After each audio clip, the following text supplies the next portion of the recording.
गोटे पुस्तक जो आम अध्ययन करूँ क्यों क्यों विषय सब आम माने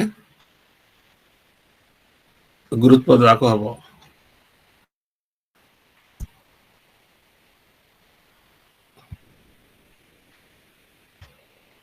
प्रथम विषय आम जहाँ देखुछु लेखक। प्रथम विषय हम कौन जानबो लेखक किए लेखि छांती।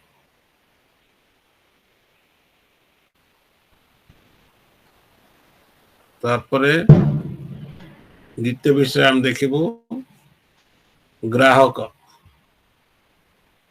लेखक काहाकू लेखुछंती से माने पुस्तक समय स्थान लेखक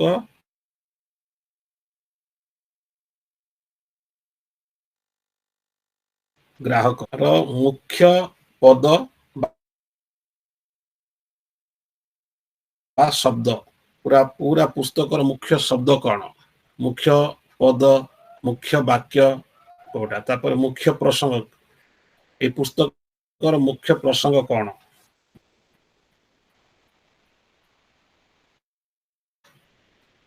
ए पुस्तक किपरि माने विभाजन करिवो भाग करिवो।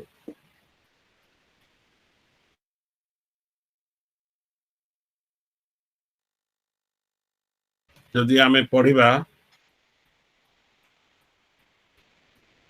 यदि हम पढ़िबा द्वितीय तिमोथी तार 2 तार 15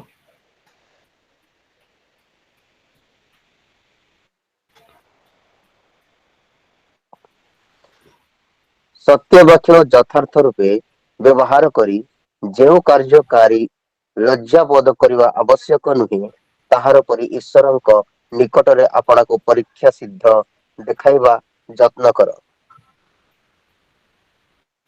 देखाइबाकू यत्न कर सॉरी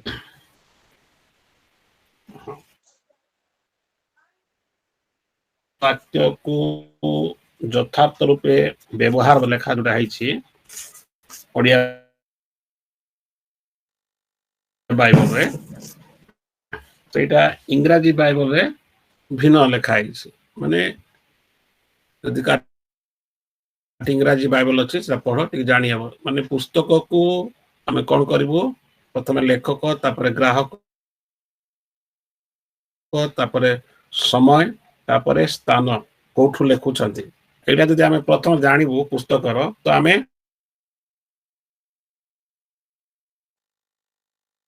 रेख आउला आंतरिक रूपरेख माने पुस्तक को बाहर आम देखुछु तेणु बाह्यटा आम को द्वितीय पितर 2:15 आम जो पढ़ा तो आम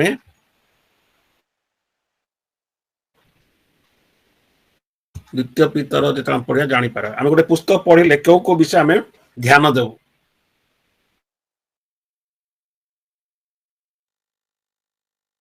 प्रथम विषय है द्वितीय विषय है ग्राहक काहाकू लेखुछंती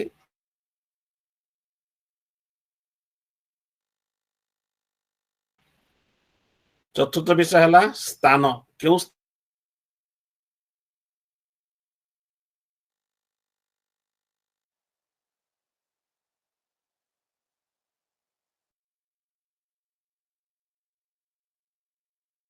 अनेक स्थान माने एबे माथ्यू रे जदि 28टा अध्याय अछि 28टा अध्याय रे मुख्य पद कोन मुख्य शब्द कोन सेटा माने जानिबा खबो ए तो सरल नुहे पारो आ थरे जेतरा बाइबल गोटे पुस्तक एका थरे पढु बा दुई तीन थर पढु आमे जानि पारिबो जे एठी कोन सब लेखा जाइछि तो मुख्य पद जोटा कि ओडिया भाषा रे कहले पंची पद बा कंची वाक्य मुख्य वाक्य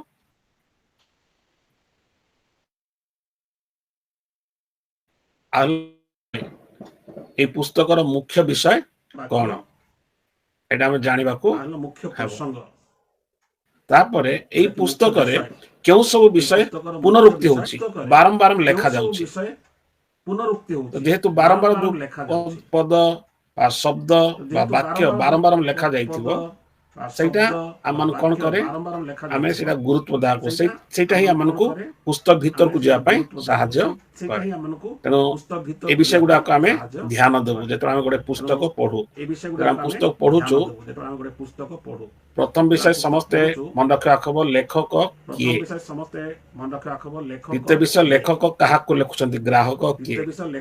ତାପରେ ଆମେ ଦେଖିବୁ ସମୟ କେଉଁ ସମୟରେ ଏଟା ଲେଖା ଗଲା। ତାପରେ ସ୍ଥାନ କେଉଁ ସ୍ଥାନରୁ ଲେଖା ଗଲା। ତାପରେ ଏଇ ପୁସ୍ତକର ମୁଖ୍ୟ ପ୍ରସଙ୍ଗ ମାନେ କେଉଁ ବିଷୟ ମୁଖ୍ୟ ବିଷୟ କଣ।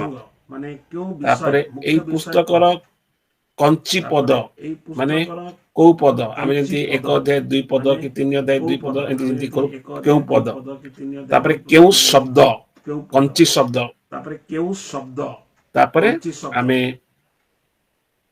ମୁଖ୍ୟ ବାକ୍ୟ ବା କଞ୍ଚି ବାକ୍ୟ। ତାପରେ ଆମେ ଦେଖିବୁ ଯେ କେଉଁ ସବୁ ପଦ ବା ବାକ୍ୟ ବା ଶବ୍ଦ ବାରମ୍ବାର ବ୍ୟବହାର କରାଯାଉଛି ବା ପୁନରୁକ୍ତି ହଉଛି ସେଇଟା ମାନେ ଧ୍ୟାନ ଦେବୁ ଲକ୍ଷ୍ୟ କରିବୁ। ପୁସ୍ତକକୁ ଆମେ ଥରେ ପଢିଯିବୁ ଗୋଟେ ପୁସ୍ତକକୁ ଯଦି ଆମେ 7 ଥର ପଢିବା ତ ଏଇ ବିଷୟ ଗୁଡାକ ଆମେ ଜାଣିପାରିବା। ଯଦି ଆମେ ଲେଖକ ବିଷୟ ଜାଣି ନପାରୁ କିନ୍ତୁ ଆମେ ଅନ୍ୟାନ୍ୟ ସୂତ୍ରରୁ ଆମେ ସେଟା ସଂଗ୍ରହ କରିପାରୁ। ଏଇଟା ହେଲା ଗୋଟେ ଯିଏ ପଢେ ଧ୍ୟାନ ଦିଏ ବାଇବଲ ପାଠକ ଯେମିତି ଆମେ ଲେଖକ ଗ୍ରାହକ ଆଉ ଯୋଉ ପାଠକ ବୋଲି କୁହାଯାଏ। ଯୋଉ ପାଠକ ଯେ ପଢେ ଏଇ ସବୁ ବିଷୟ ସେ ଧ୍ୟାନ ଦେବ ଲକ୍ଷ୍ୟ କରିବ। ଏଇଟା ତାକୁ ଭିତରକୁ ଯିବା ପାଇଁ ସାହାଯ୍ୟ କରିବ। ଏବେ ଆମେ ଯୋଉଟା ଦ୍ୱିତୀୟ ତିମୋଥୀ ତାର 2:15 ଯେତେବେଳେ ଆମେ ଦେଖୁ ସେଠି କଣ ଲେଖା ହଉଛି ଇଂଲିଶରେ ଯଦି ଇଂଲିଶ ରଖିଛ ପଢ ଇଂଲିଶ ବାକ୍ୟ ପଢ ଯାହାର ଯଦି କାର ଅଛି ପଢିପାରିବ ଇଂଲିଶରେ। ସାର୍ ମୋ ପାଖରେ ହିନ୍ଦୀ ଅଛି। ହିନ୍ଦୀଟା ହିନ୍ଦୀରେ ଥିବ କି ନାହିଁ ପଢ ହିନ୍ଦୀ ଦେଖିବା। ମୁଁ ପढ़ अपने आप को परमेश्वर का ग्रहण योग्य और ऐसा काम करने वाला ठहराने का यत्न करो जो लज्जित होने ना पाए और जो सत्य के वचन को ठीक रीति से काम में लाता हो। पृथ्वी से व्यवहार जोड़ा अच्छी काम में लाता है लिखा है किंतु इंग्राजी रे हमें यदि पढ़ू सेटा माने ମୁଁ ପଢିବି ସାର୍ ଇଂଲିଶ ରେ। राइटली हाँ पढ़। ଦ୍ୱିତୀୟ ତିମୋଥୀ 2:15 study to say thyself approved unto God, workmen that needeth not to be ashamed, rightly dividing the word of से लिखा जाउची rightly dividing the word of truth सेटा को ओडिया बाइबल लिखा हला सत्य वाक्य यथार्थ रूपे व्यवहार करया पय लिखा होची। तार अर्थ सत्य वाक्य यथार्थ रूपे जो लिखा हला ताको यथार्थ माने राइटली व्यवहार कहले ता कोन भाग करबा विभाजन करबा। जेंति गोटे आमे ब्रेड को भांगू बा अन्यान्य जे सब भाग माप जेंति बाली सीमेंट को भाग माप कर ठीक भाव में कले कौन हम सीमेंट बाली ठीक भाव में मिसाइले आमे इटा ताकू लगेले कौन हम ठीक भाव में लगी जीव माने राइट रे डिवाइड करा हबो।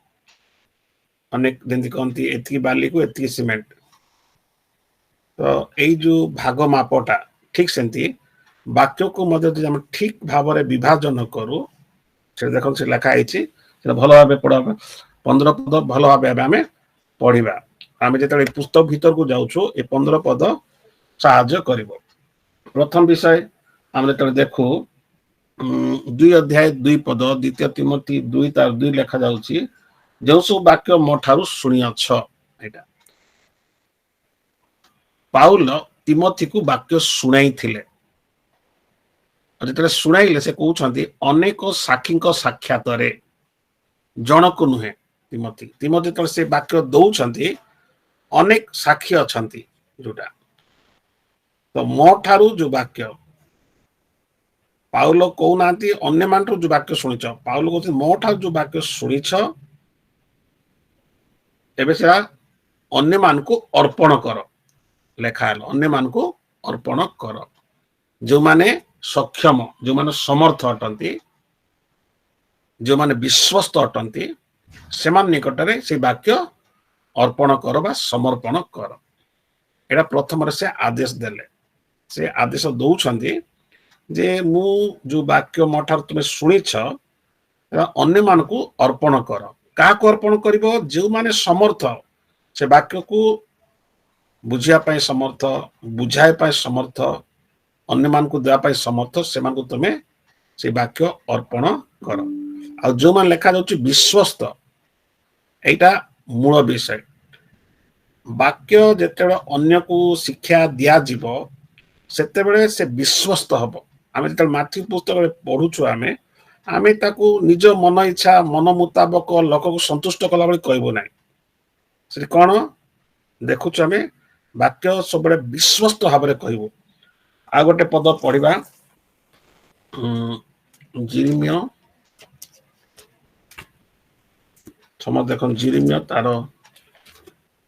23,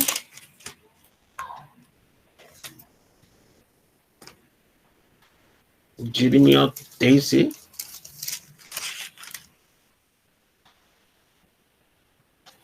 28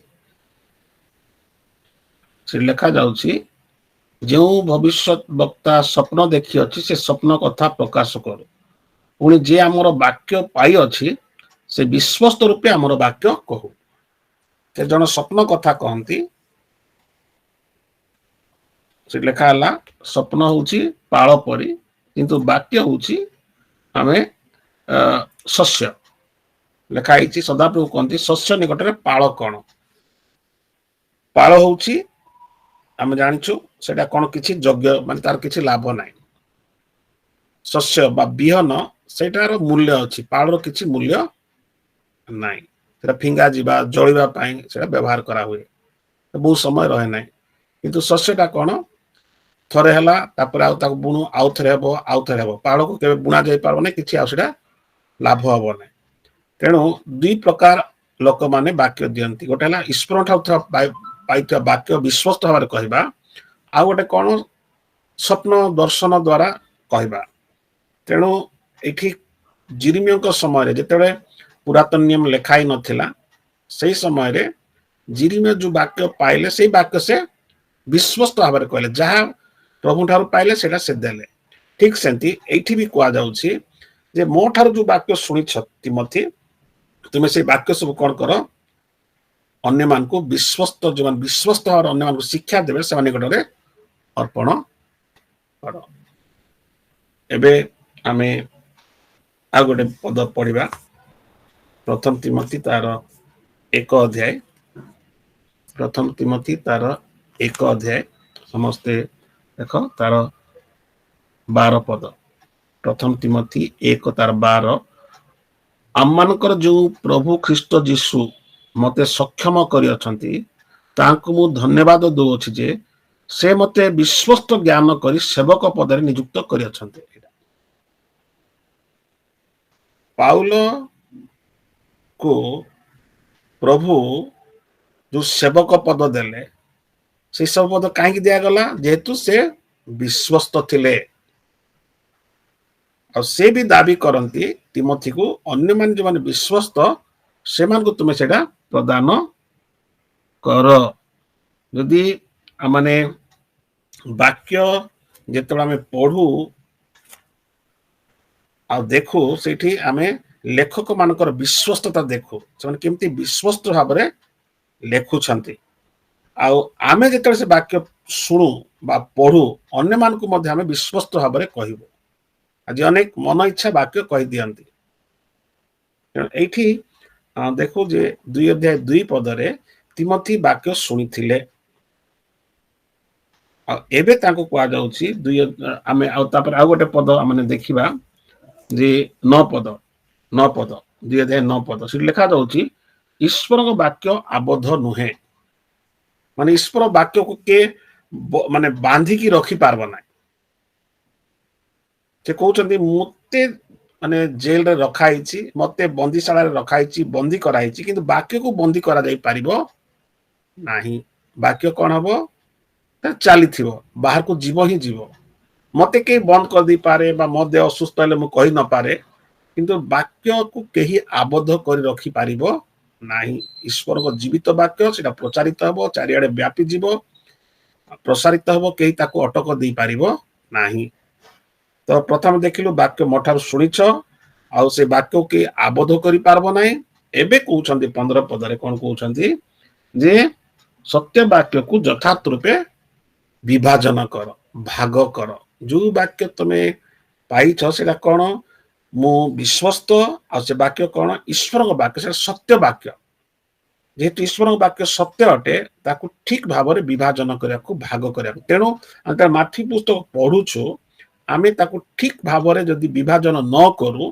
कौन कौन असुविधा हम यही पदरे आमे जानी पारिबु आमे सत्य भाव में जदि भाग करू लोक माने से वाक्य को ठीक भाव में व्यवहार करि पारिबे यथार्थ रूपे व्यवहार करि पारिबे आचरण लगाई पारिबे ताको जीवनटा परिवर्तन हबो सेमान को लाभ हबो समान निष्ठा हबो यदि आमे ठीक भाव में वाक्य को विभाजन न करू तेबे लोक माने खाली ज्ञान सहित शुणिबे किंतु सम जीवन पाई कोनसी प्रकार लाभदायक हेबो नाही एटी लेखा जाउची 2:15 रे सेकेंड लेखा जाउची जो कार्यकारी लज्जाबोध करने आवश्यक नुहे जदि वाक्य को सत्य रूपे जे विभाजन करे न करे से लज्जित हब कार्यकारी केबे भी वाक्य कहवा समय भाग करने समय लज्जित बा अपमानित हवा को हब नाही जे वाक्य को ठीक भाव में विभाग न करे विभाजन न करे से निश्चय लज्जित हब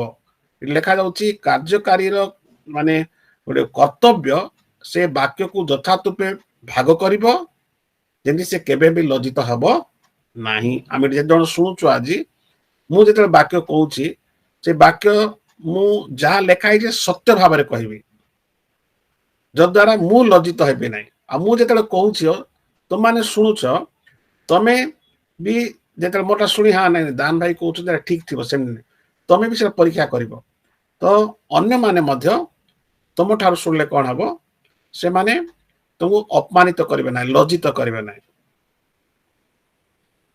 तापर कौन लिखा जाइछि ताहार परी ईश्वर निकट में आपना को परीक्षा सिद्ध देखाइबा को यत्न कर एडी जो लेखा जाउछि निज को आपना को कौन कर परीक्षा सिद्ध जे जदि ठीक भाव में वाक्य को विभाजन करे सत्य वाक्य को ठीक भाव में विभाजन करे से केबे भी कौन हम ना लज्जित हम ना माने सेटा हला से गोटे कार्यकारी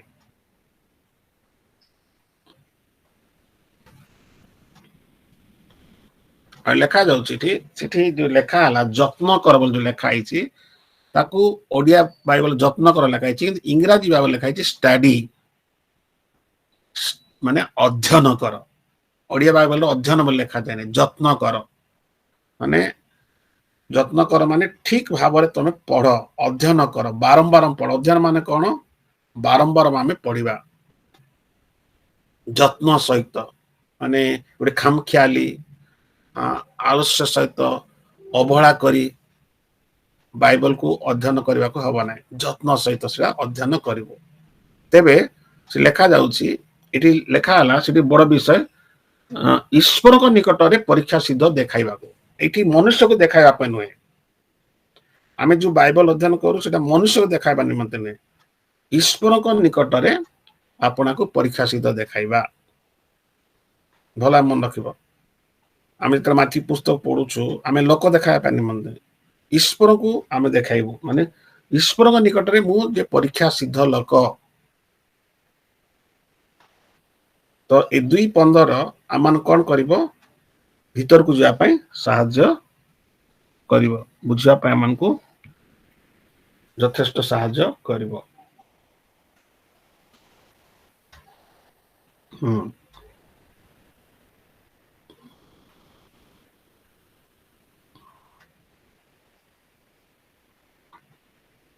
ତ ଗୋଟେ ପୁସ୍ତକ ପଢିବା ପାଇଁ ଆମେ ଯେତେ ସବୁ ମୁଁ କହିଲି ସେଗୁଡାକ ଭଲ ଭାବରେ ଯଦି ଲେଖିଛ ଠିକ ଅଛି, ନହେଲେ ମଧ୍ୟ ମୁଁ ସେଟା ମୁଁ ପଠେଇବି, ଏବେ ନାହିଁ କିନ୍ତୁ ଧୀରେ ଧୀରେ ମୁଁ ପଠେଇଦେବି ସେଇଟା। ଏଇ ପୁସ୍ତକର ଯେତେ ଆମେ ଶିକ୍ଷା ଲାଭ କରୁଛୁ ମୂଳ ବିଷୟ ଗୁଡାକ ପାଇଯିବେ। କିନ୍ତୁ ଏଇଠି ଆମେ ଦେଖୁଛୁ ଗୋଟେ ପୁସ୍ତକ ପଢିବା ପାଇଁ ଏଇ ପୁସ୍ତକ ଭିତରକୁ ଯିବା ପୂର୍ବରୁ ଆମେ କଣ କଣ ଦେଖିବୁ?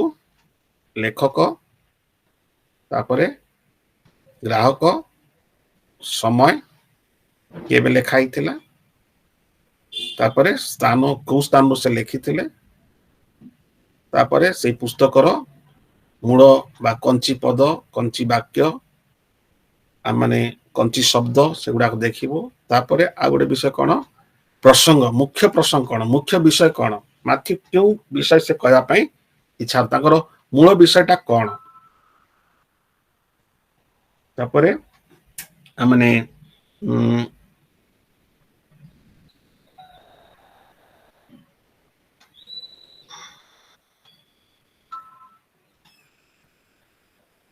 କୋଉ ପଦଟା ବା ଶବ୍ଦଟା ବାରମ୍ବାର କୁହାଯାଉଛି, ପୁନରୁକ୍ତି ହଉଛି, ସେଇଟା ଆମେ ଦେଖିବୁ। ତ ଏତିକି ବିଷୟ ଯଦି ଆମେ ସରଳ ଭାବେ ମନେ, ଆର ଅନେକ ବିଷୟ ଅଛି କିନ୍ତୁ ଏଇଟା ସରଳ ଭାବେ। ତାପରେ ଏଠି ପୁରାତନ ନିୟମରେ ଶାସ୍ତ୍ରାଂଶ କଣ ଅଛି, ନୂତନ ନିୟମର ମାନେ ଏଇ ପୁସ୍ତକର ଅନ୍ୟ ଶାସ୍ତ୍ରାଂଶ ସହିତ ସମ୍ପର୍କ ରହିଛି କି ସେଇଟା ବି ଆମେ ଦେଖିପାରେ। ସେଇଟା ଟିକେ କଷ୍ଟ ହବ କିନ୍ତୁ ଏଗୁଡାକ ଆମେ ଦେଖିବାକୁ ହେବ।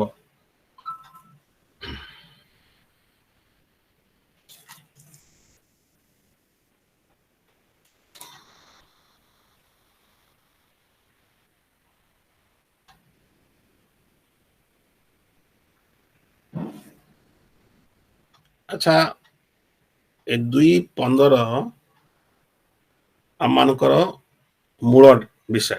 2:15 ଆଜି ଆମେ ଦେଖୁଛୁ ଯେ ମାଥ୍ୟୁ ଯେତେବେଳେ ଲେଖୁଛନ୍ତି, ଆମେ ଯେତେବେଳେ ପଢୁଛୁ ମାଥ୍ୟୁ ସୁଷମାଚାର ବିଷୟରେ କଣ କଣ ଦେଖିବୁ, ଆଉ ଆମେ କିପରି ସେଇ ସତ୍ୟ ବାକ୍ୟକୁ ଯଥାର୍ଥ ରୂପେ ବିଭାଜନ କରିବୁ। ଯେତେବେଳେ ମୁଁ 1 ଅଧ୍ୟାୟ ଆରମ୍ଭ କରିବି ସେଇଠି ମୂଳ ବିଷୟ ଗୁଡାକ କଣ ସେଇଟା ଆମେ ଦେଖିବୁ, କଞ୍ଚି ପଦ କଣ।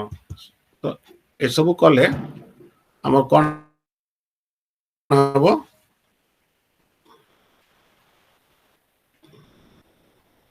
ଏବେ ମୁଁ ଗୋଟେ ମାନେ କହିବି, ଟିକେ ଚିନ୍ତା କରିବ।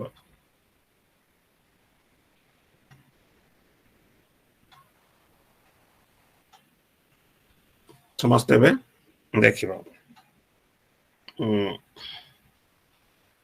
ତାକୁ ଯଦି ଆମେ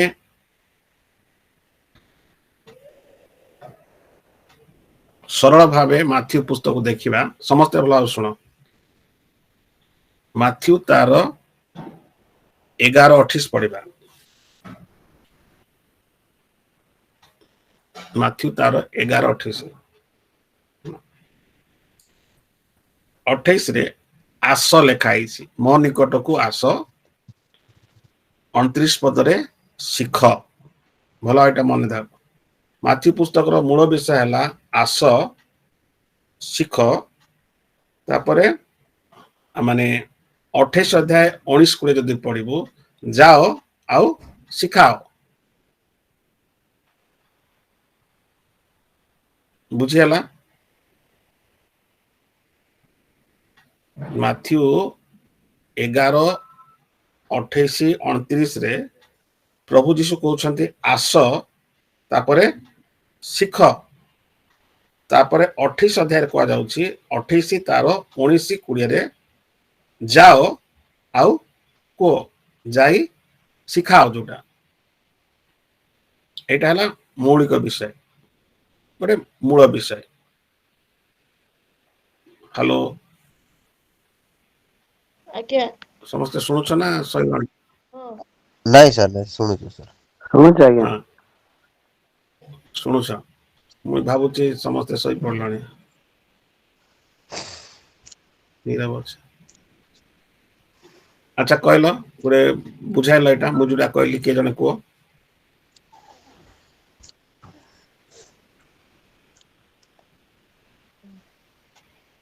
मु जोटा कहली गोटे माने गोटे रूप देली सेटा कहि देख माथी पुस्तकर गोटे रूप कौन कहली आस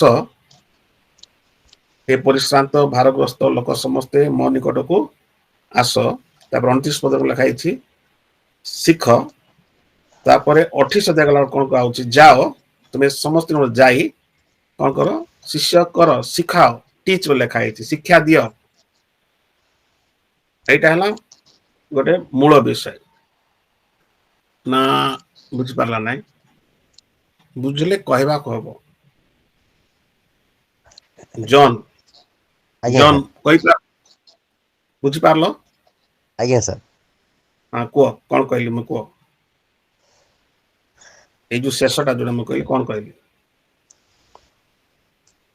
ସାର୍ ମାଥ୍ୟୁ 11:28 ଲେଖା ହେଇଛି ହେ ପରିଶ୍ରାନ୍ତ ଓ ଭାରଗ୍ରସ୍ତ ଲୋକ ସମସ୍ତେ ମୋ ନିକଟକୁ ଆସ ମୁଁ ତୁମମାନଙ୍କୁ ବିଶ୍ରାମ ଦେବି ତାପରେ ଯୋଉଟା ଏଇଠି ଆପଣ କହିଲେ ମୋ ନିକଟକୁ ଆସ ତାପରେ 29 ଲେଖା ହେଇଛି ଶିଖ तापरे ତାପରେ 28 ର 19 20 କହିଥିଲେ ନାଇଁ କି ଆଜ୍ଞା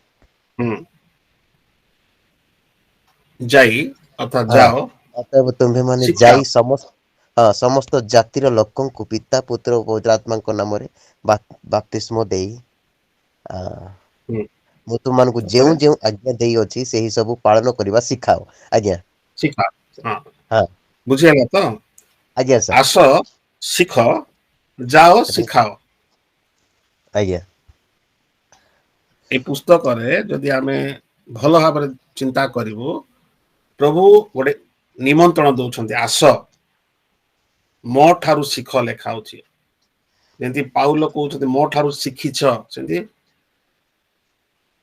जीसु कहउछन्ती मो ठारू शिख मु जोटा शिखाइबि सेटा कोन भारी उश्वास हालुका अजनिया नुहे तापरे आमे 29 को भल भाव पढ़िबा सेई माथ्यू 11:29 को भल भाव पढ़िबा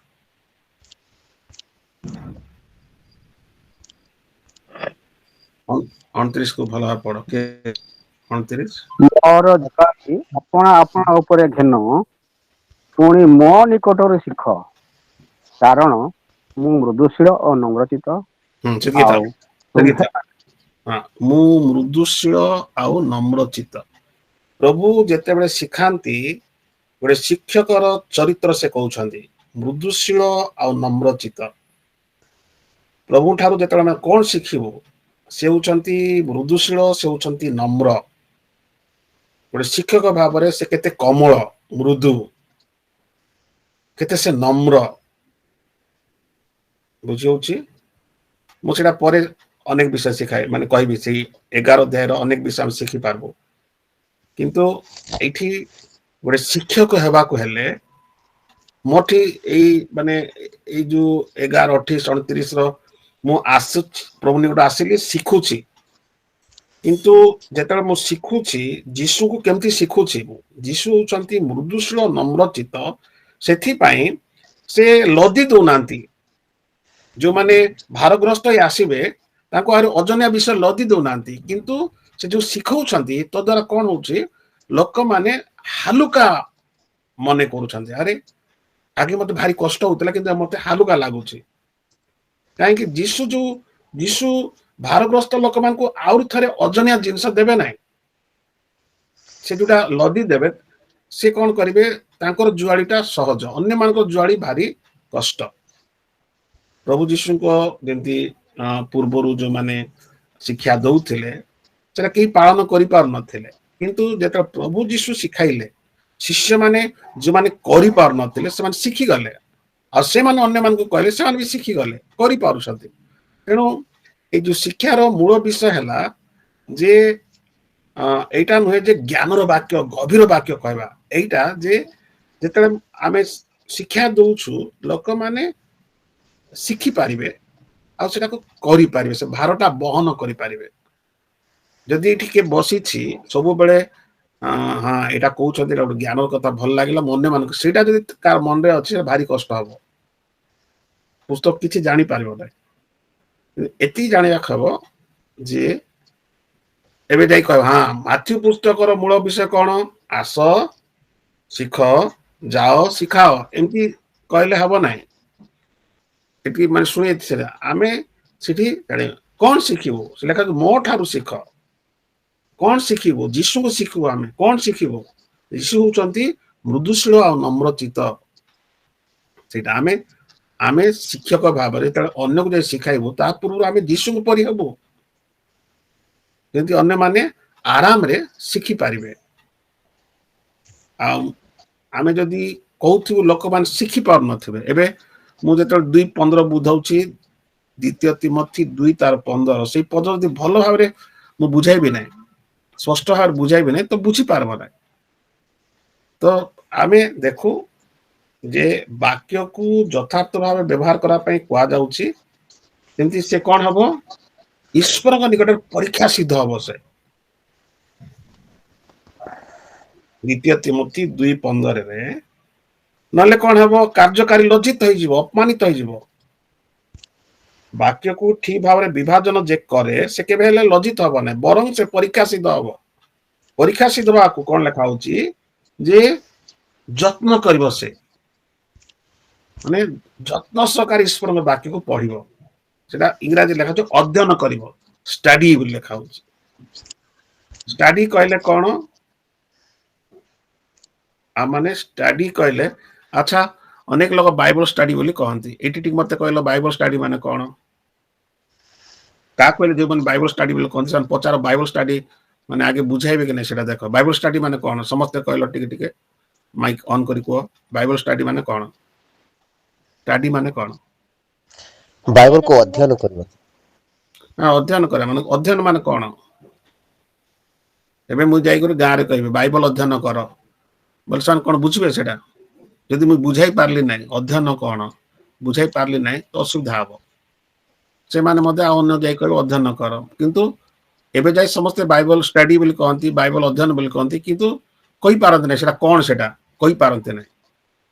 ଏବେ ମନେକର ମୁଁ ଏଇଠି କହୁଛି ଆମେ ବାଇବଲ ଷ୍ଟଡି କରୁଛୁ, ବାଇବଲ ଷ୍ଟଡି ମାନେ କଣ ମୁଁ କହି ନାହିଁ, କିନ୍ତୁ ଚଲେଇଛି। ମୁଁ ଗୋଟେ ବର୍ଷ ହେଲା ବାଇବଲ ଷ୍ଟଡି ଆମେ କରୁଛୁ, କିନ୍ତୁ ବାଇବଲ ଷ୍ଟଡି ମୁଁ କହିନା what is Bible study, Bible study Bible ଅଧ୍ୟୟନ କଣ।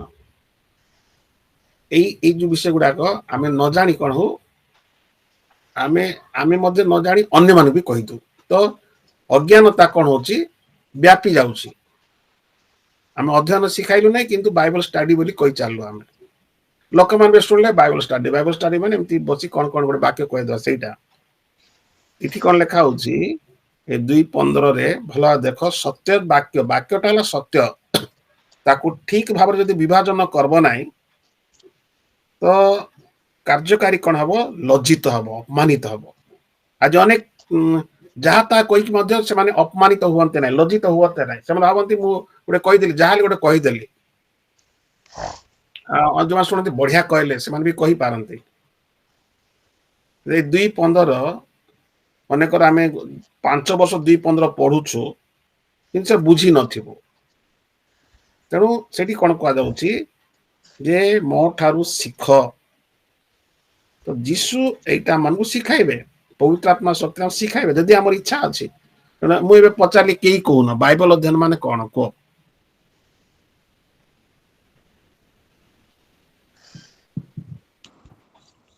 ବାରମ୍ବାର ପଢିବା ଆଜ୍ଞା।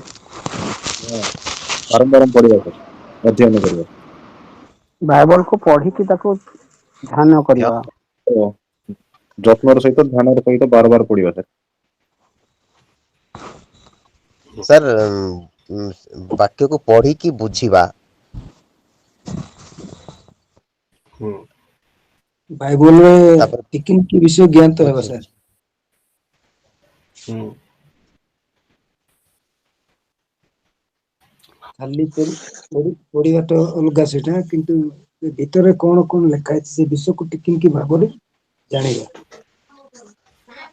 ବାରମ୍ବାର ପଢିବା ଆଉ ସତ୍ୟ ବିଷୟ ଜାଣିବା ମୁଁ ଯାହା ବୁଝୁଛି। ହୁଁ।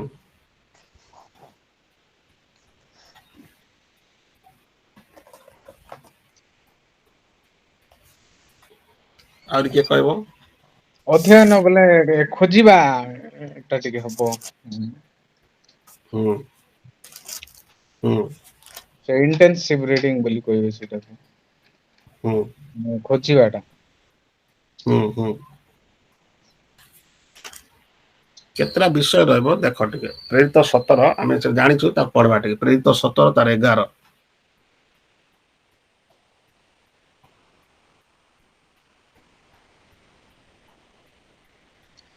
ଥେସଲୋନିକିରେ ଥିବା ଯିହୁଦୀ ମାନଙ୍କ ଠାରୁ ଏମାନେ ସୁଶୀଳ ଥିଲେ। ହୁଁ ଏଇ ଏମାନେ ଦେଖ ପୂର୍ଣ୍ଣ ଆଗ୍ରହରେ କିଏ କିଏ ବାକ୍ୟ କିଏ ଗ୍ରହଣ କିଏ କିଏ କଲେ। କିଏ ସୁଶୀଳ ଥିଲେ? ସେମାନେ ହଉଛନ୍ତି ବେରୟାର। ବୁଝିଲ ବେରୟାର 10 ପଦ ଦେଖ ବେରୟାର ପାଉଲ ଗଲେ ସେଇଠି ତା ପୂର୍ବରୁ ପାଉଲ ଥେସଲୋନିକିରେ ଥିଲେ। 17 ଅଧ୍ୟାୟ 1 ପଦ ଥେସଲୋନିକିରେ ସେ ଥିଲେ। ଥେସଲୋନିକିରେ ଥିଲେ ତାପରେ ସେଠି ତାଡନା ହେବାରୁ ପାଉଲଙ୍କୁ ସେଠି ପଠାଇଦେଲେ। କୋଉଠି? ବେରୟାକୁ ଗଲେ। ଥେସଲୋନିକି ଆଉ ବେରୟା ଭିତରେ ଲୋକ ଭିନ୍ନତା ଆଣୁଛନ୍ତି। ଏମାନେ କି ପ୍ରକାର ଥିଲେ? ଥେସଲୋନିକିର ବିଶ୍ୱାସୀ ମାନେ କେମିତି?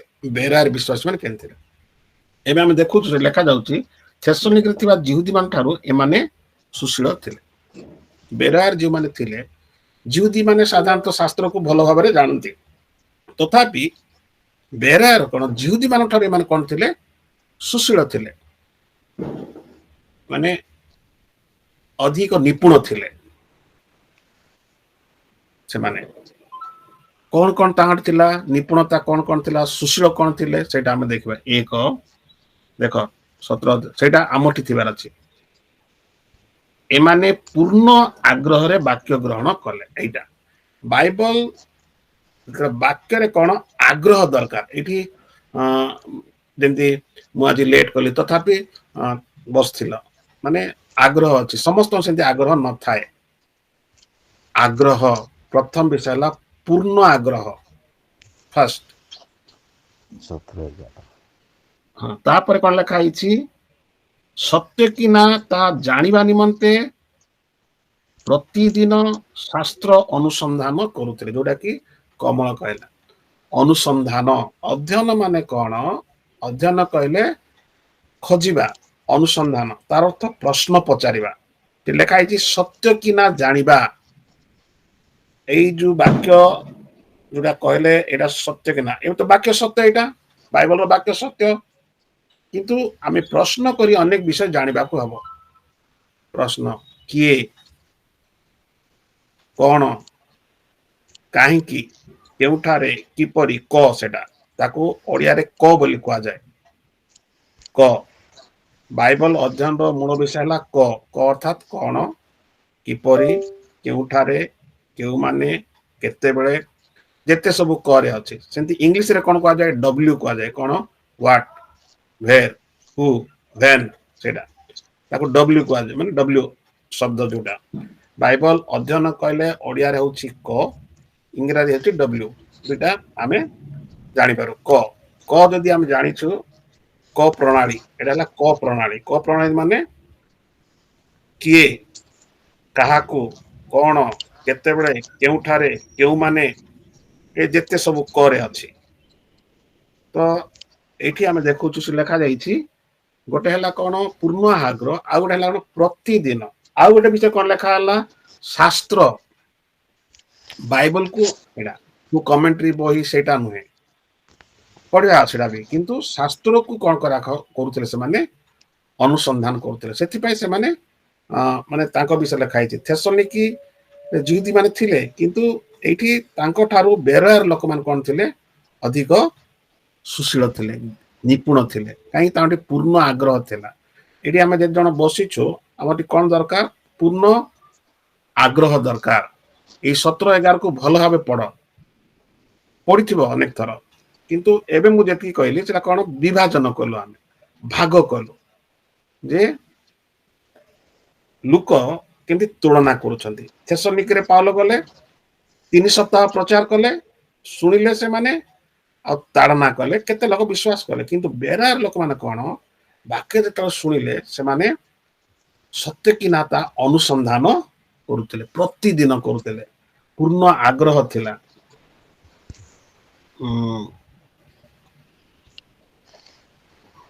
ଆଉ ଯେମିତି ଆଉ ଜଣେ କହିଲା ଜାଣିବା ନିମନ୍ତେ, ଜାଣିବା ଅଧ୍ୟୟନ ମାନେ କଣ? ପ୍ରଶ୍ନ ପଚାରିବା, ଖୋଜିବା, ଅନୁସନ୍ଧାନ କରିବା ଆଉ ଜାଣିବା। ତାର ଅର୍ଥ କଣ? ଯେମିତି ଆଉ ଜଣେ କହିଲେ ବାରମ୍ବାର ପଢିବା, ସେତେ ପର୍ଯ୍ୟନ୍ତ ପଢିବା ଯେ ପର୍ଯ୍ୟନ୍ତ ଆମେ ସେଠୁ କିଛି। ଏଠି କଣ ଅନେକ ଲୋକ ଅର୍ଥ କରିବା ପାଇଁ ଇଚ୍ଛା କରନ୍ତି, ଗଭୀର ଅର୍ଥ। ଏଠି ଗଭୀର ଅର୍ଥ କିଛି ନାହିଁ। ଦେଖ 17-11 ଆମେ କିଛି ଗଭୀର ଅର୍ଥ ଦେଖୁନୁ, କିନ୍ତୁ ଯାହା ଲେଖା ହେଇଛି ସେଇଟା ଆମେ ପଢୁଛୁ, ସେଇଟା ଦରକାର। ନହେଲେ ଏଠି କଣ କରିବ, କିଏ ଯଦି କହିବ ଶାସ୍ତ୍ର ମାନେ କଣ, ତାକୁ ଗୋଟେ ଗଭୀର କରି କହିବା। ତାପରେ ଆମେ ଦେଖୁ ବେରାର ଅର୍ଥ କଣ, ଥେସଲିକର ଅର୍ଥ କଣ, ସେଟା ଠିକ ଅଛି, କିନ୍ତୁ ଆମେ ସେଇଟା ଦେଖିବା ଆବଶ୍ୟକ ନାହିଁ। ଏଠି ଯାହା ଲେଖା ହେଇଛି ସେଇଟା ଆମେ ପଢିବାକୁ ହବ, ଆଉ ସେଇଟାକୁ ଆମେ କଣ କରିବୁ, ଜାଣିବୁ ପୁରା। ମାନେ ଯଦି ଆମେ ଦେଖିଥିଲୁ ବିନ୍ଦୁ କି ମାତ୍ରା ଲୋପ ପାଇବ ନାହିଁ, ଏଠୁ ଯଦି ଆମେ କିଛି ଲୋପ କରିଦେବା ତେବେ ତାର ଅର୍ଥଟା ଅର୍ଥହୀନ ହେଇଯିବ। ତେଣୁ ମୁଁ ଆଜି ଯେତିକି କହିଲି ଯେ ଗୋଟେ ପୁସ୍ତକ ପଢିବା ପୂର୍ବରୁ କଣ କଣ ବିଷୟ ସବୁ ଆମେ ଜାଣିବା। ହଁ, ଯଦି କାହାର କିଛି ଅଛି ପଚାରବ, ନହେଲେ ଆଜି ପାଇଁ ଏଠି ରଖିବା। କାହାର ଯଦି କିଛି ପଚାର ଅଛି ପଚାରି ପାରବ।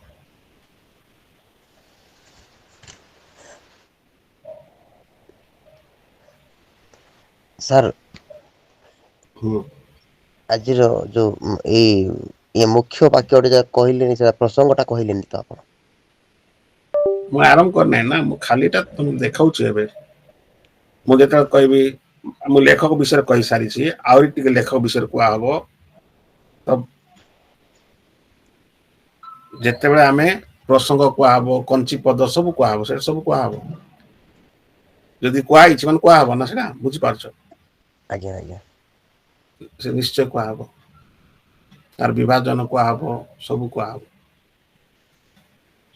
ବୃହତ୍ ବିଭାଜନ, ସରଳ ବିଭାଜନ କୁହାହବ, କଞ୍ଚି ପଦ କଣ କୁହାଯିବ, ମୁଖ୍ୟ ପ୍ରସଙ୍ଗ କଣ ସେଟା କୁହାଯିବ, ତାକୁ ଭଲ ବିଭାଗ କରାହବ, ସବୁ କୁହାହବ, ସବୁ କିଛି ଏମିତି ନାହିଁ,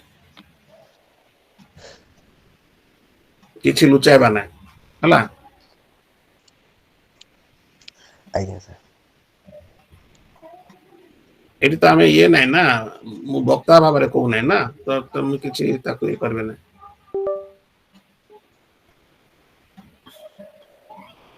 ମୁଁ ବକ୍ତା ଭାବରେ କହୁଛି କି? ନାଇଁ ସାର୍। ନାଇଁ ଆଜ୍ଞା। ନାଇଁ ସାର୍, ପ୍ରଥମେ ଆପଣ କହିଲେ ତ ଯତ୍ନ ସହକାରେ ମନୁଷ୍ୟ ନିକଟରେ ନୁହେଁ କିନ୍ତୁ ଈଶ୍ୱରଙ୍କ ନିକଟରେ ପରୀକ୍ଷା ସିଦ୍ଧ ହେବ ବୋଲି, ଯୋଉ ବିଷୟଟା କହିଲେନି କି ସାର୍? ହୁଁ, ତ ପ୍ରସଙ୍ଗ ମଧ୍ୟ ସେଟା କଣ କହିଥିଲି ସେଟା ସାର୍ ଭୁଲିଗଲି ତ, ମୁଁ ସେଇଥିପାଇଁ। ମାନେ ମୁଁ ପ୍ରସଙ୍ଗ କହିନାହିଁ, ମୁଁ କହିଲି ଗୋଟେ ଦେଖାଇଲି ଗୋଟେ ରୂପଟା, ଆସ ଶିଖ, ଯାଅ ଶିଖାଅ, ସେଟା ଗୋଟେ ମାନେ ଗୋଟେ ବୁଝିପାରିଲ, ତମେ ବୁଝିପାରିବ। ହଁ, ଗୋଟେ ପୁସ୍ତକରେ ଯେ ପ୍ରଭୁ ନିକଟ ଆସି ଶିଖେ, ତାଙ୍କୁ ଶିଖେ, ସେ ଯାଇକରି ତାଙ୍କ ବିଷୟରେ କହିପାରିବ। ଆମେ ଯେତେବେଳେ କହିବୁ ଯୀଶୁ ବିଷୟରେ ହିଁ କହିବୁ, ଯୀଶୁ ବିଷୟରେ ମୁଁ ଶିଖିଛି, ତାଙ୍କ ଠାରୁ ଶିଖିଛି, ତାଙ୍କ ବିଷୟରେ ମୁଁ କହିବି।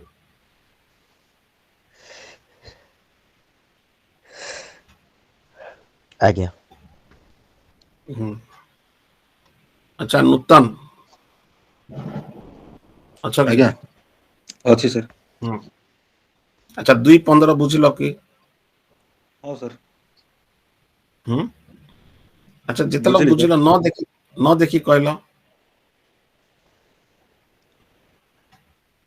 ସତ୍ୟ ବାକ୍ୟକୁ, ଈଶ୍ୱରଙ୍କର ବାକ୍ୟକୁ ମାନେ ସେଇ ଭାବରେ ଭାଗ କରିବା ସାର୍, ବିଭାଜନ କରିବା, ମାନେ ହୁଁ କଟିଂ ବା ଡିଭାଇଡ କରିବା। ଆଉ ଦୁଇ ଦୁଇ ଅନୁସାରେ ଦେଖୁଛୁ, ବିଶ୍ୱସ୍ତ ରହିବା ସେ ବାକ୍ୟ ପ୍ରତି। ଯୋଉ ବାକ୍ୟ ଅଛି ସେଇ ବାକ୍ୟ ଆମେ ମାନେ ବିଶ୍ଵସ୍ତ ହେବା। ହୁଁ, ଯୋଉଟା ହୁଁ, ଯିରିମିୟ 23-28 ବି ଆମେ ଦେଖିଲୁ। ତିମୋଥୀ 1:12 ସେ ବିଶ୍ୱସ୍ତ ଭାବରେ ସେ ପ୍ରଭୁ ତାଙ୍କୁ ସମର୍ପଣ କରିଛନ୍ତି। ତ ଯୋଉ ବାକ୍ୟ ଆମେ ଯୀଶୁଙ୍କ ନିକଟକୁ ଯିବୁ ଆଉ ତାଙ୍କ ଠାରୁ ଶିଖିବୁ ସେ ନମ୍ରଚିତ ମୃଦୁଶୀଳ, ପରେ ଯାଇ ଆମେ ମାନେ ଅନ୍ୟକୁ ଶିଖାଇବୁ ବା ଯିବୁ କହିବୁ। ହୁଁ ତ ଅଧ୍ୟୟନ ମାନେ ଆମେ ବୁଝିଲୁ ସାର୍ ଯେ ଗୋଟେ ଶାସ୍ତ୍ର ଅନୁସନ୍ଧାନ କରିବା, ଖାସ କରି ଆମେ ଏବେ ଶାସ୍ତ୍ର ଦେଖୁଛୁ, ଧର୍ମଶାସ୍ତ୍ର, ପବିତ୍ର ବାଇବଲ।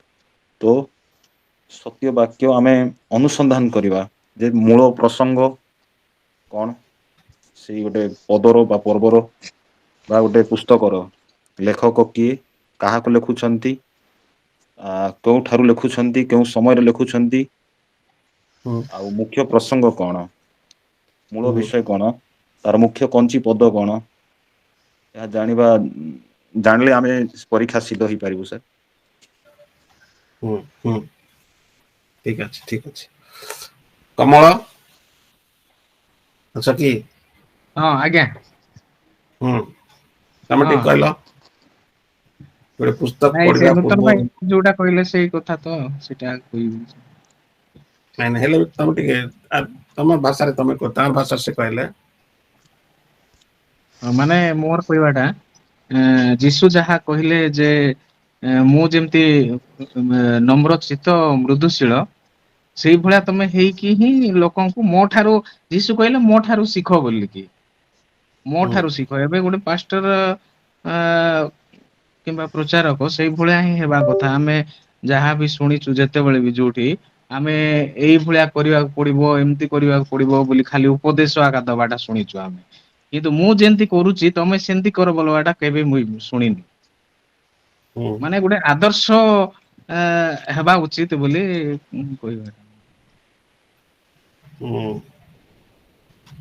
ଗୋଟେ ପାଷ୍ଟର ଆଚ୍ଛା ମାନେ ଗୋଟେ ଆଦର୍ଶ ହେବା କଥା, ଯେମିତି କି ପାଷ୍ଟରକୁ ଦେଖିକି ହିଁ ଅନ୍ୟମାନେ ଯେମିତି ଶିଖିବେ ସେଇ କଥାଟା।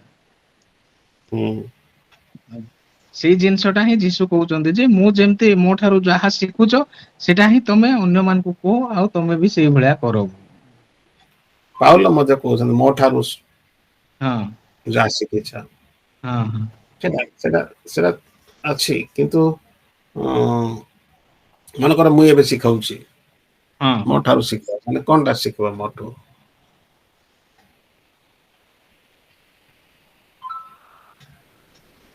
ହୁଁ ମାନେ ଯୋଉ ନୀତି ଆଦର୍ଶ ଗୁଡାକ ଆଉ।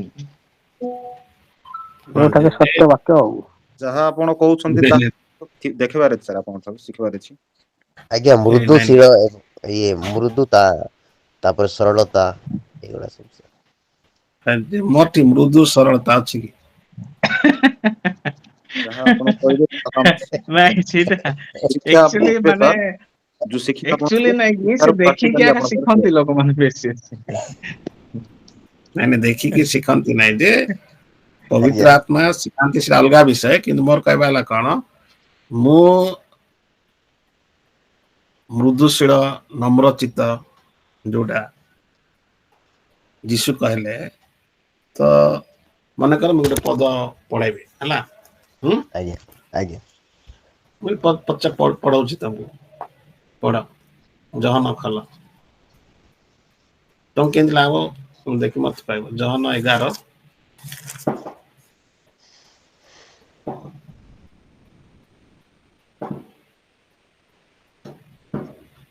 38।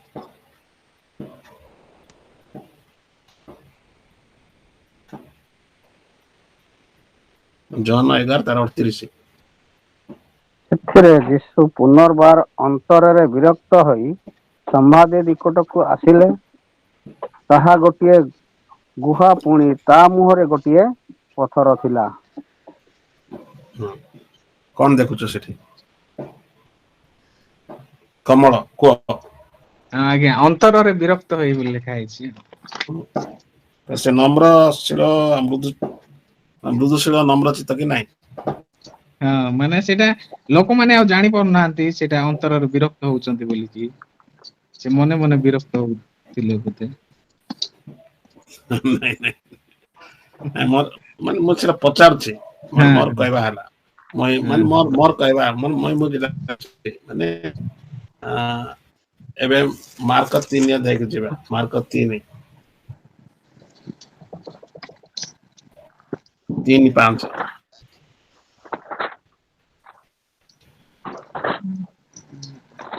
ସେଥିରେ ଯୀଶୁ ସେମାନଙ୍କ ହୃଦୟର କଠିନତା ସକାଶେ ଦୁଃଖିତ ହୋଇ କ୍ରୋଧରେ ଚାରିଆଡ଼େ ସେମାନଙ୍କ ପ୍ରତି ଦୃଷ୍ଟିପାତ କରି ସେହି ଲୋକକୁ କହିଲେ, କ୍ରୋଧରେ ହାତ ବଢ଼। ଆଜ୍ଞା, କ୍ରୋଧରେ ହଁ କ୍ରୋଧରେ କ୍ରୋଧରେ ହଁ ତାପରେ ବିରକ୍ତି ନାଇଁ, ଠିକ ମାନେ ତମେ କେମିତି ବୁଝିପାରିବ ସେଗୁଡା କେମିତି ବୁଝ ସେଥିପାଇଁ ମୋର କହିବା ହେଲା କଣ ଆମେ କେମିତି ବିଚାର କରୁ କେମିତି ଗୋଟେ ଲୋକଙ୍କୁ କଣ ଦେଖି ଆମେ କହୁ ସେ ମୃଦୁଶୀଳ ନମ୍ର ଚିତ୍ତ ମାନେ ଏମିତି କି ଯେ ତ ମାରିଦେଲେ ବି କିଛି କହୁନାହିଁ ଗାଳି କଲେ ବି ଚୁପଚାପ ଅଛି ନାଇଁ ସବୁବେଳେ ମୁଣ୍ଡ ନୁଆଇ ଦଉଛି ଯୋଉଠି ହେଲେ ସେଇଟା କି ନାଇଁ ନାଇଁ ସେଟା ତ ହବ ନାହିଁ ସେଇଟା ମାନେ କଠୋର ବୋଲେ ଯୋଉ ଜାଗାରେ ଯାହାର ଭୁଲ ଦେଖିଲେ ସେଇଟା କଠୋର ତ ନିହାତି ହବାକୁ ପଡିବ। ହଁ ସେତେବେଳେ ହଁ ସେ ଲୋକମାନେ କଣ କହିବେ ଇଏ ଲୋକ ପ୍ରଭୁ ପ୍ରଭୁ ବୋଲି କହୁଛି କିନ୍ତୁ ବହୁତ କଠିନ ଲୋକ ନା ନାଇଁ ହୁଁ ହୁଁ ତ ମୋର କହିବା ହେଲା ଆମେ ଯେତେ ଭଲ ଜୀବନ କାଟିଲେ ବି ବୁଝିଲ ନା ହଁ ଯେତେ ଭଲ ଜୀବନ କାଟିଲେ ବି ଆମେ ଦେଖ ଆମ ଦେଖାଉ ନାହିଁ କିନ୍ତୁ ଦେଖାଇ ମାନେ ନେକ୍ସଟ ଆମେ ଯେତେବେଳେ ପୁରା ମାଥ୍ୟୁ ଦେଖୁ ସେତେବେଳେ ଜାଣିପାରୁ ହଉ ମାଥ୍ୟୁ 11:18-19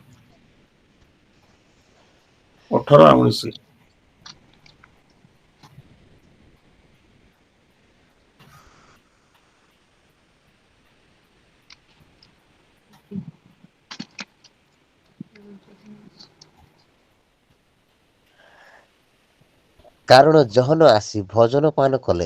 ମାଥ୍ୟୁ 11:18-19 ହଁ ସାର୍, ହଁ ଠିକ ଅଛି ଠିକ ଅଛି। କାରଣ ଜହନ ଆସି ଭୋଜନ ପାନ କଲେ ନାହିଁ ଆଉ ଲୋକେ କହନ୍ତି ସେ ଭୂତଗ୍ରସ୍ତ। ମନୁଷ୍ୟ ପୁତ୍ର ଆସି ଭୋଜନ ପାନ କରନ୍ତି ଆଉ ଲୋକେ କହନ୍ତି ଦେଖ ଏ ଜଣେ ପେଟୁକ ଓ ମଦୁଆ କରଗ୍ରାହୀ ଓ ପାପୀ ମାନଙ୍କର ବନ୍ଧୁ। ମାତ୍ର ଜ୍ଞାନ ଆପଣା କର୍ମ ଦ୍ୱାରା ଯଥାର୍ଥ ବୋଲି ପ୍ରମାଣିତ ହେଲା। ଠିକ ଅଛି ତ ଏଇଠି ଦେଖ ମାନେ ଦୁଇଟା ବିଷୟ ଗୋଟେ ହେଲା ଜଣେ ଭୋଜନ କଲେ ନାହିଁ ତ ଲୋକମାନେ ତାଙ୍କୁ ଭୂତଗ୍ରସ୍ତ ବୋଲି କହିଲେ ଆଉ ଜଣେ ଭୋଜନ କଲେ ଆଉ ଲୋକମାନେ ତାଙ୍କୁ ପେଟୁକ ମଦୁଆ କରଗ୍ରାହୀ ଆଉ ପାପୀ ମାନଙ୍କର ବନ୍ଧୁ ବୋଲି କହିଲେ ଓକେ ତେଣୁ ମୋର କଥା ବୁଝିପାରୁଛ ତ ମୋର କହିବା ହେଲା ଲୋକମାନେ ଯୋଉଟା କହନ୍ତି କାହିଁକି କହନ୍ତି ଭୋଜନ କଲେ କହନ୍ତି ଭୋଜନ ନ କଲେ ବି କହନ୍ତି ତେଣୁ ଆଜ୍ଞା ଏଇ ଯୋଉ ଆମେ ମୁଁ ମୃଦୁଶୀଳ କି ନମ୍ର ଚିତ୍ତ କେମିତି ତମେ ଜାଣିପାରିବ କି ମୁଁ କେମିତି ଦେଖାଇବି ତେଣୁ ଆଜି ଏତିକି ଥାଉ ହଁ ହଁ ଆଜି ଆଜି ଏତିକି ଥାଉ ତ ଚିନ୍ତା କର ମୋର କହିବା ହେଲା ଚିନ୍ତା କର ଚିନ୍ତା କଲେ ଜାଣେ ନହେଲେ କଣ ହବ ବାଇବଲ ଅଧ୍ୟୟନ ଟା ଭୁଲ ହେଇଯିବ ହଁ ନାଇଁ ନାଇଁ ମୃଦୁଶୀଳ ମାନେ ଏମିତି ଚୁପଚାପ ରହିବା ନିରବ ହେଇଯିବା ଯାହା କହିଲେ ଶୁଣିବା ସେଇଟା ନା କଣ ପ୍ରେମ କରୁଛି ମାନେ କଣ ପ୍ରେମ ମାନେ କଣ ତ ଅନେକ ଲୋକ ଭୁଲ ଅର୍ଥ କରବାରୁ ମୁଁ କାହାକୁ ପ୍ରେମ କରିପାରୁନାହିଁ ମୁଁ ଗୋଟେ ଏମିତି ଲୋକ ବୋଲି ସେ ଚିନ୍ତା କରେ ମୁଁ କିଛି ଆଜ୍ଞା ପାଳନ କରୁନାହିଁ ମୁଁ ପାପି ସେଇଟା ହିଁ ଚିନ୍ତା କରିବ ସେ ତେଣୁ ବାକ୍ୟ ଯଦି ସଠିକ ଭାବରେ ଜାଣବ ତ ମତେ ପ୍ରଭୁ ଯୀଶୁ ବିଶ୍ୱାସ କର ଆମ ଧାର୍ମିକ ଗଣିତ କରିଛନ୍ତି ମୋର